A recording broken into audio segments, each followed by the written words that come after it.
Bonjour Kylian, Philippe Sansfourche pour RTL, sur la gauche, là, voilà.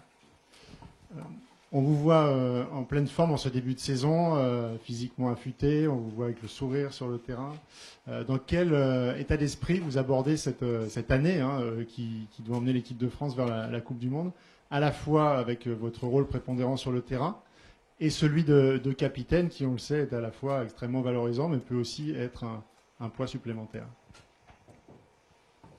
Je suis très content de pouvoir recommencer une nouvelle saison.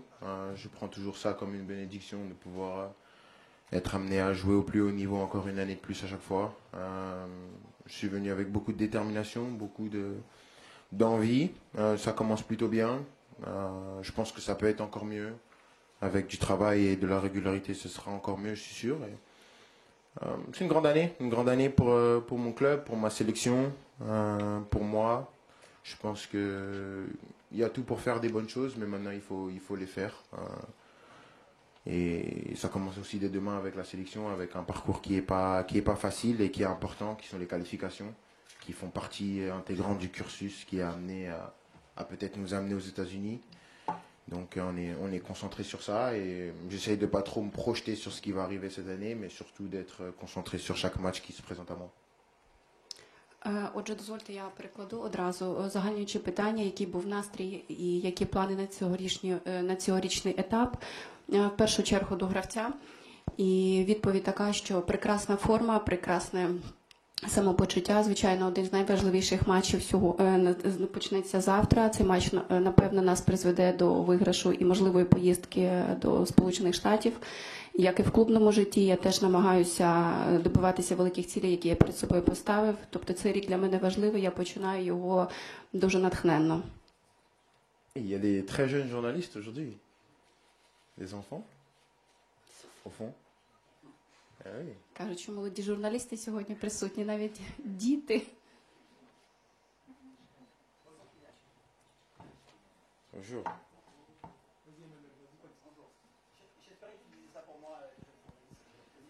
Si tu veux, je peux le faire si tu veux.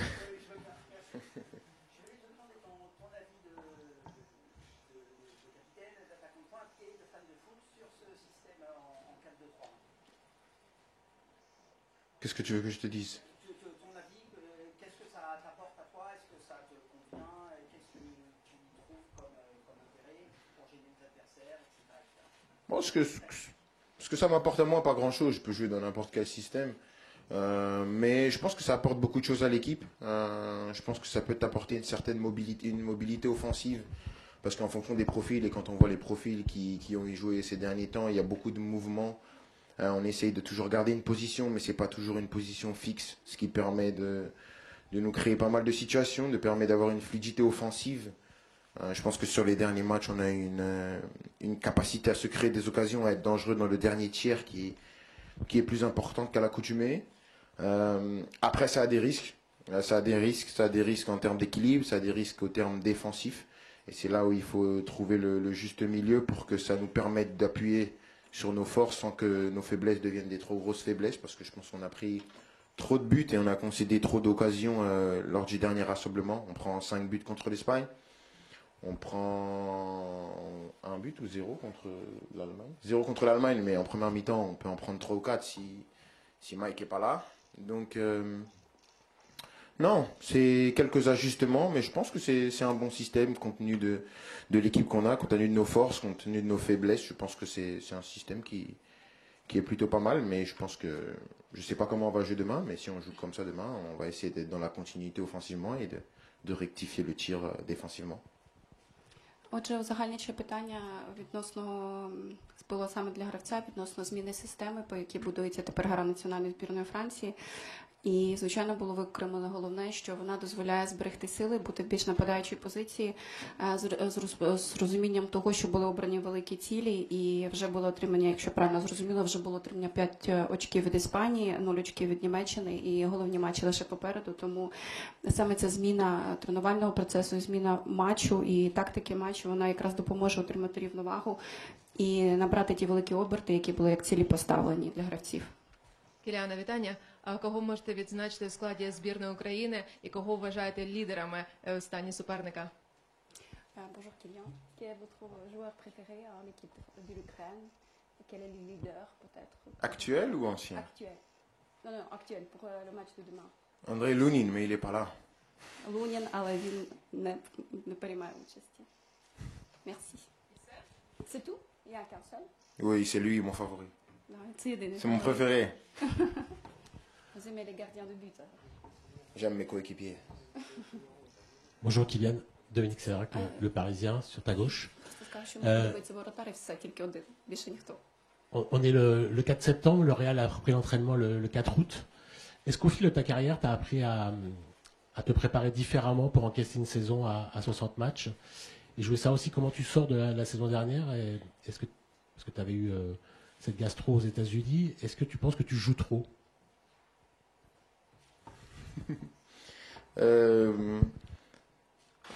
Je ne sais pas si on est préparé pour jouer une saison à 60 matchs. Je ne sais pas. Parce que de mon expérience dans le foot, de mon œil de suiveur avisé du football, je regarde énormément de matchs. Je ne me rappelle pas avoir vu un joueur qui a fait une saison et a joué 60 matchs de haut niveau. Il y a toujours un niveau de base que tu gardes. Mais j'ai vu certains qui étaient considérés comme les meilleurs joueurs de l'histoire, certains qui étaient peut-être des joueurs un peu moins bons. J'ai jamais vu un joueur qui a joué 60 matchs à son meilleur niveau. Donc, être préparé pour jouer une saison 60 matchs, peut-être physiquement, mais en termes de niveau, pour moi, c'est pas possible. Il y a toujours des matchs où tu seras un peu moins bon. Après, ouais, je suis sorti de la saison dernière. Il y a eu un flou total parce que ouais, j'ai eu ce virus. On a longtemps cru que c'était une gastro. Au final, ça n'en était pas une. Il y avait un espèce d'imbroglio autour de cette situation qui était compliquée. Donc la saison, quand elle s'est terminée, elle est venue à point nommé. Mais est-ce qu'on joue trop? Non. Ma réflexion, elle a évolué. À un moment, je l'ai pensé. Je le pense plus forcément parce que je peux comprendre que les gens veulent qu'on joue. Je peux essayer de comprendre le fait que les gens dans leur canapé qui disent qu'on gagne beaucoup d'argent, donc il faut qu'on joue. Donc ma réflexion, elle évolue et je pense qu'il faut juste qu'on ait un peu plus de repos. On peut jouer le même nombre de matchs, mais il faut qu'on ait un peu plus de repos au niveau des vacances pour essayer de régénérer le corps, essayer de revenir et à nouveau encaisser cette charge qui est de nombreux matchs. Parce que je vois bien que c'est un débat qui est un peu un débat de sourds, parce que nous on vient, on donne des explications, mais le boomerang c'est vous gagnez beaucoup d'argent donc jouez. Donc à ce rythme-là, on va dialoguer autour de ça pendant des années, ça va rester toujours comme ça. Mais je pense pas que ce soit uniquement une question de match pour mon avis à moi. Je pense que c'est plus une question de récupération. Je pense que quand tu vois la Coupe du Monde des clubs, elle se termine mi-juillet. Nous on était à peine en quart de finale, je voyais des autres équipes qui faisaient déjà des matchs amicaux, je me disais qu'il y avait peut-être un problème. Après, peut-être que je suis fou, mais je me dis, il y avait peut-être un problème. Je voyais des équipes 2025-2026, matchs amicaux, mais nous, on était toujours 2024-2025. Donc, c'est quelque chose où on doit se pencher sur le sujet. Je pense pas que ce soit un débat où tu as raison, tu as tort. Je pense que tout le monde doit faire un bout de chemin. Parce qu'au final, je pense que c'est tout le monde qui va être gagnant. Parce que les gens vont voir des matchs de meilleure qualité. Parce que j'ai pas vraiment envie, en tant qu'amoureux du foot, qu'on arrive à un moment où nous, les joueurs, on va se dire, bon, ce match-là... mi-novembre au fin fond de je sais pas où, il est en bois, je le saute. C'est pas le but parce que nous on aime le foot et on reste quand même des passionnés quand bien même c'est devenu notre travail. Так, я узагальнено вам перекладу, яке Будь було ціль питання, яка була. Було питання наступне, що гравець в середньому, особливо Кільян, він грає більше 60 матчів за сезон.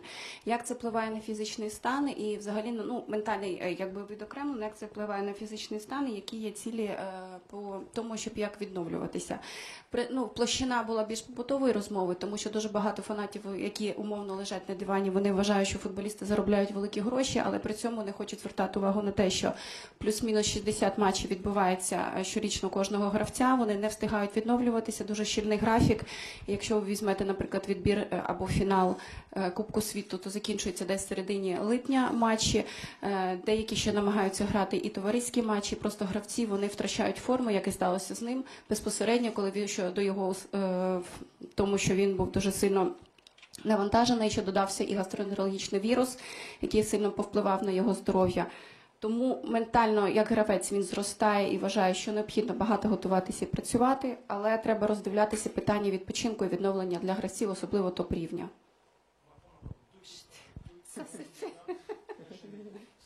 Oui, bonjour Kylian, Loïc Tanzi, l'équipe. Comment estimez-vous que vous avez fait évoluer votre capitanat depuis que vous avez pris le brassard en équipe de France? J'ai un peu plus d'expérience, ça fait maintenant 2 ans, un peu plus, 3, que j'ai le brassard. Donc j'ai grandi en tant que capitaine. J'étais un novice quand j'ai commencé. Je commence à essayer de comprendre un peu mieux certaines choses, essayer de toujours être fédérateur, essayer de toujours impliquer tous mes coéquipiers dans pas mal de choses dans la vie active de l'équipe. Essayer de donner aussi de la liberté et de la participation à de nombreux joueurs qui sont maintenant des nouveaux cadres, parce que c'est une nouvelle équipe, c'est un groupe qui est plus jeune. Et d'essayer de trouver la place à chacun de mes coéquipiers. Parce que chacun des coéquipiers qui sont là a une place, quand bien même elle n'est pas forcément sur le terrain des fois, mais elle est ô combien importante dans la vie d'un groupe et si on veut aller loin dans les compétitions qui sont les nôtres, et notamment la Coupe du Monde cet été. Отже, питання до Кіліана було в тому, що він вже, в принципі, другий рік є капітаном команди, як змінилося його ставлення від моменту призначення, як він дивиться взагалі на стан команди і на своє функціонування в ній. І якщо підрезюмувати, то відбулося, звичайно, фізичне і ментальне зростання.